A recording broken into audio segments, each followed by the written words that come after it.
most people think HIIT cardio is something that it really isn't.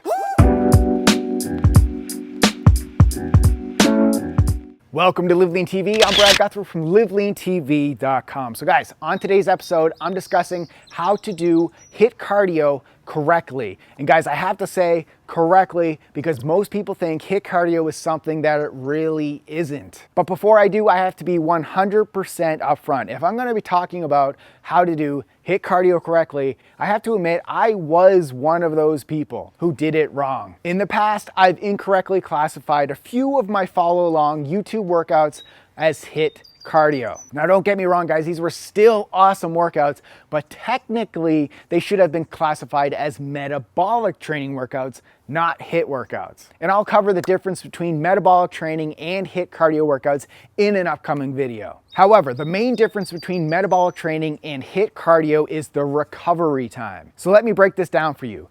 HIIT stands for high intensity interval training. Now note the word interval.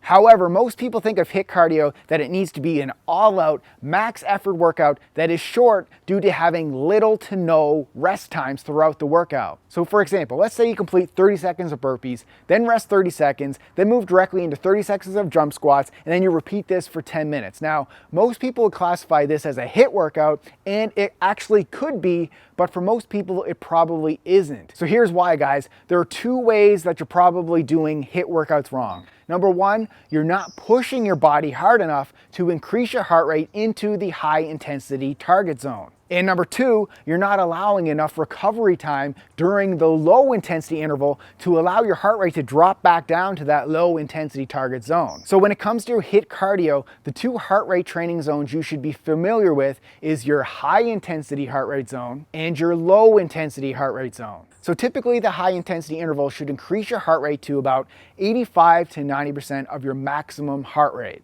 Now your maximum heart rate is in beats per minute, and we refer to this as BPM. So this is calculated by 220 minus your age. Now, here's a simple formula to calculate your high intensity heart rate target zone.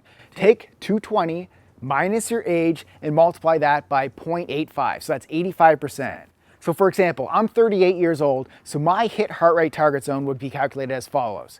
220 minus 38 multiplied by 0.85. So this would equal 155 beats per minute for my high intensity target training zone. Now typically the low intensity interval should drop your heart rate back down to about 65 to 70% of your maximum heart rate. So to calculate this, 220 minus your age, multiply that by 0.65. So my low intensity interval training heart rate target zone would be calculated as 220 minus 38 times 0.65. This would be 118 beats per minute. So one of my favorite HIIT cardio protocols to perform is a 20-second high-intensity interval treadmill sprint at a fast enough speed and incline to allow my heart rate to reach the high-intensity zone, so 155 beats. So I prefer high-intensity intervals in the 4-second to the 60-second range as the body mainly taps into the creatine phosphate energy system and the anaerobic glycolytic system. Now, without getting too technical here on energy systems, guys, these are the energy systems that sprinters tap into for the explosive 100, the 200, and the 400 meter dash. Typically anything over 2 minutes of intensity and you're pushing into that aerobic energy system,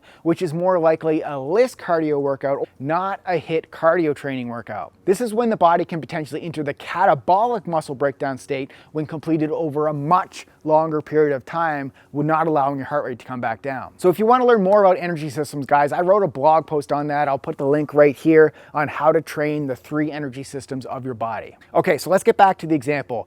After the 20-second high-intensity interval is over, you begin the low-intensity interval for however long it takes to lower your heart rate back into that low-intensity target zone. So this will be different for everybody. So if you don't have a heart rate monitor, guys, I tell my clients to reduce the intensity long enough so then you can then carry on a normal conversation. So during your low intensity interval, you're still moving, but at a reduced intensity to allow your heart rate to lower. Now, for the first few low intensity intervals, your heart rate will typically slow down quicker. So for example, it may only take about 60 seconds to drop during the first 2 intervals. However, the longer that you go, so the higher in the intervals that you go, the more time your body will probably need to lower your heart rate. But the fitter and the better conditioned you are, the faster your heart rate will drop back down. So this means for a conditioned trainee, it could only take 40 seconds to drop your heart rate, but for somebody who's not as experienced or not as conditioned, it could take your heart rate 60 seconds to drop back down.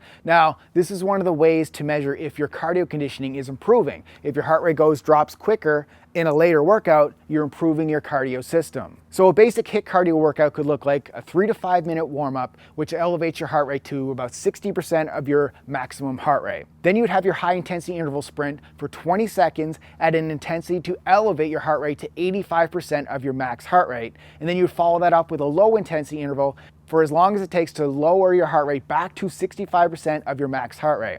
Repeat that up to 20 minutes. So here's how to scale a HIIT cardio workout for beginners, guys.